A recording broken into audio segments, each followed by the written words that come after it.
Ladies and gentlemen, from the Alamo Dome here in San Antonio, Texas, USA, live on Dazn, we are set to go with a special super featherweight attraction. It's all being brought to you courtesy of Mr. Eddie Hearn of Matchroom Boxing and Canelo Promotions. We're sponsored by Hennessy, Never Stop, Never Settle, Air Force Reserve, Tecate, the official beer of boxing, Value, Bet Online, AutoZone, and Orange Crush. Introducing your three judges scoring this contest from ringside: Ruben Carrion, Wilfredo Esperon, and Angel Mendez. At the sign of the bell, your third man in the ring, referee Marc Castro. And now, ladies and gentlemen, 4 rounds of boxing scheduled in the super featherweight division. Introducing first, fighting out of the red corner, standing with his head trainer, Victor Torres. He wears the black trunks with the silver trim. He scaled 128.8 pounds. His professional record: 7 victories, 5 defeats, 1 draw. He has 2 wins coming by way of knockout. Presentando de Tijuana, Baja California, México, damas y caballeros, el galán Javier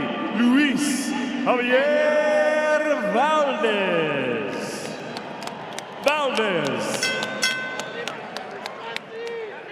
And his opponent across the ring, fighting out of the blue corner. He stands with his head trainer, Tony Castro. He wears the silver with green trim. He scaled at 130.6 pounds. Tonight, he makes his much-anticipated professional debut. Here is the highly decorated amateur standout, the 17-time national champion, the 2-time amateur world champion, fighting out of Fresno, California, Marc Castro. Take your robot before you go out there. Castro.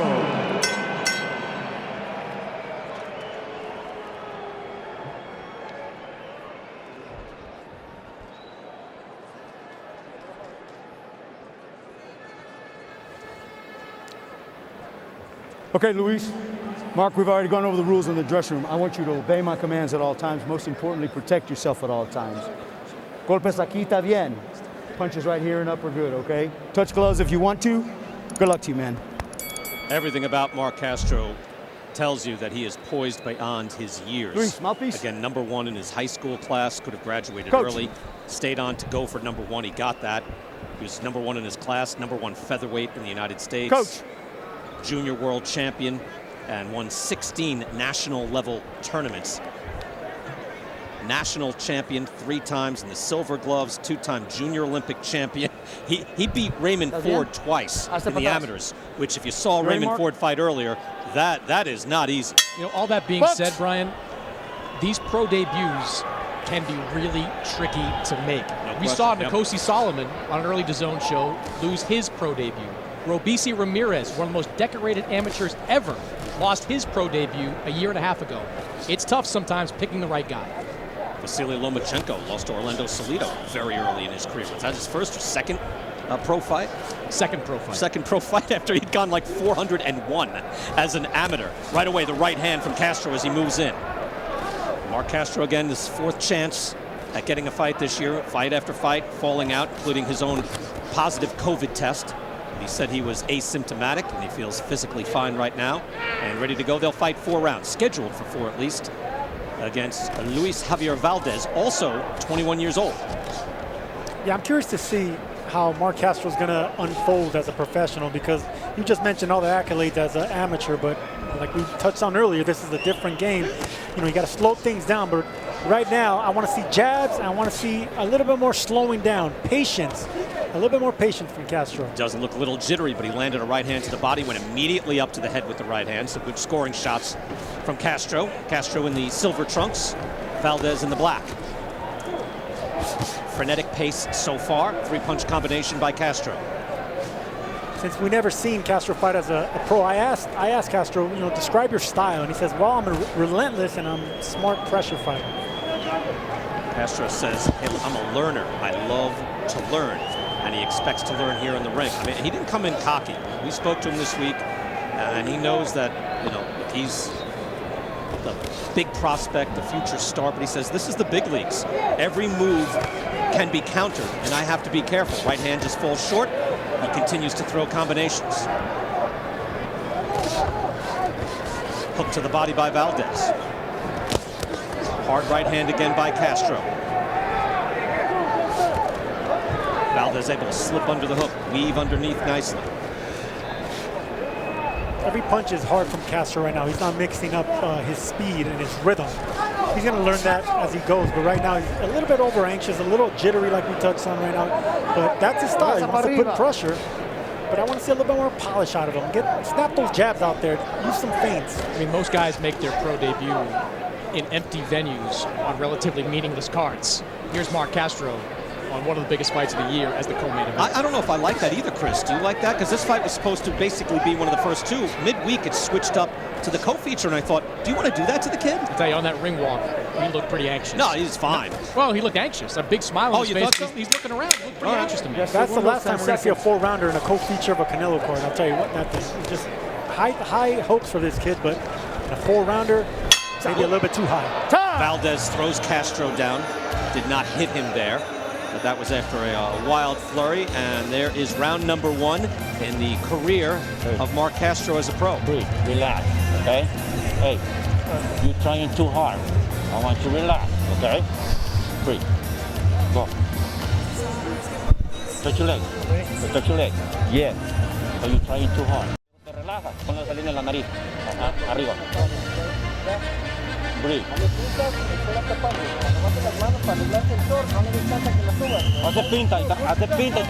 And there's the advice in the corner from Tony Castro, relax. So, Chris, you were onto something. I thought he looked calm. You thought he looked jittery. I think you're right. He just, there's a big moment.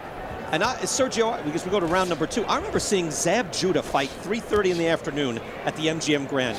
Maybe it was like a Tyson fight or something. I don't even remember now. But I remember saying, does anybody, like coming out early when there's nobody there to see a guy who was also a national champion and a decorated amateur? And that's why I just thought, do you want to put this kid in that big spotlight right away? I don't like it. I don't like it either. That's the reason I mentioned it in the first round, because you want to start off in those empty arenas to make the mistakes in front of no eyes. You don't want them, every punch you're throwing right now, you're being viewed by a telescope. Everyone's watching, so you want to make your mistakes in an empty arena. And right now, he's a little bit too hyper. He's a little bit too, he wants to impress a little bit too much. Calm down, go back to the basics. If this were jabs, I'd say a telescope. Microscope. Microscope, okay. Wow, you're really picking him apart.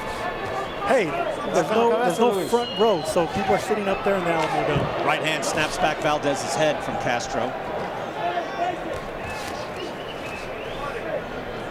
Round number 2, only scheduled for 4. And to the point, Chris, that you made earlier, how things can be tricky. Down he goes. Good shot. That is a knockdown. It was an uppercut. 4, 5, 6, 7, 8.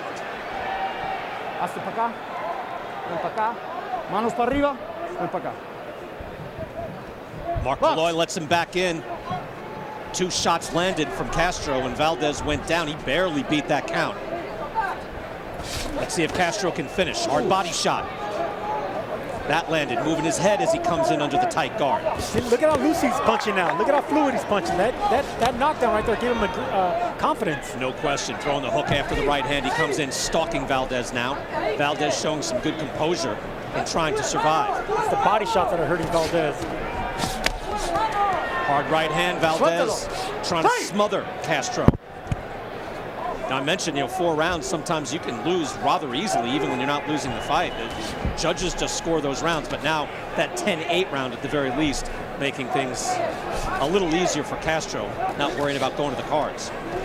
These 4-round bouts are dangerous. I mean, I hated my pro debut. I had a horrible pro debut. I got knocked down, I got a cut, and I barely won a split decision. So you gotta be careful with these 4-rounders. They go by really quick. I don't remember that. It was at the Arrowhead Pond in 2001. Pre-contender. Oh, way pre-contender. I had the other guy. But I got dropped by a guy that was 2-1-1, I believe. I like that, Chris. Chris thought the other guy got robbed. Final seconds, maybe Valdes can finish this round.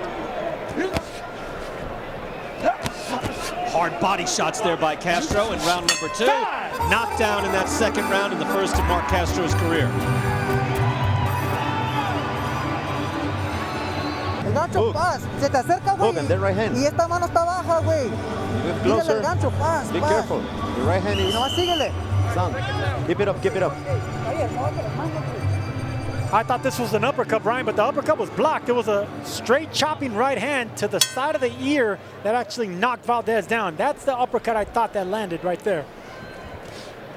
I'll give Valdes credit, too. He finished that round, you know, look, not with a flourish, but he at least was able to get his footing and his composure back and finish boxing after he barely beat that count. I mean, he got up at 9, correct? I mean, so he had to think about it long and hard before he got up, and he got up and fought well. Valdes cutting off the ring, really putting smart pressure on Valdes. But I like the way Castro's fighting now. He's fighting nice and loose.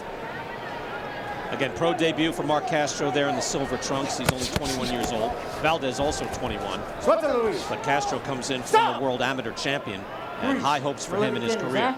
The hardest thing to do for an amateur for a professional that had such an amateur success is slow things down and fight with patience. I mean, you need to learn patience and learn that poise and discipline. Yeah, and he's really settled down after that first round. One factor in any kind of sluggish start is that he might be a little bit rusty. This is a guy used to fighting once a month, right? Maybe more repeatedly. He's had 4 fights, 1 canceled in the last 8-9 months, so he's coming off a pretty long layoff for a guy that's frequently busy. It's a good point. I've been stunned by, again, and this is a credit to all the top professionals out there, including Errol Spence, who you just spoke to. I mean, he's coming off his car accident, which was horrific.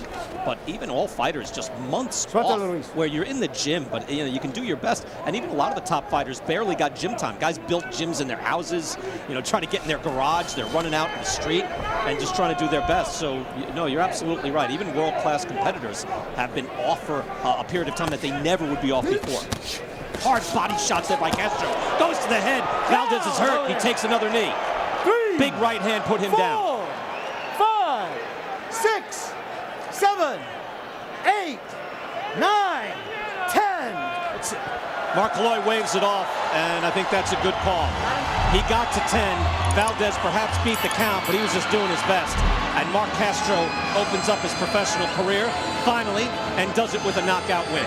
Castro beat the fight out of Valdes, and he beat the fight out of him with body shots. Ladies and gentlemen, referee Marc Castro reaches the count of 10 at 1 minute and 59 seconds of round number 3. Your winner by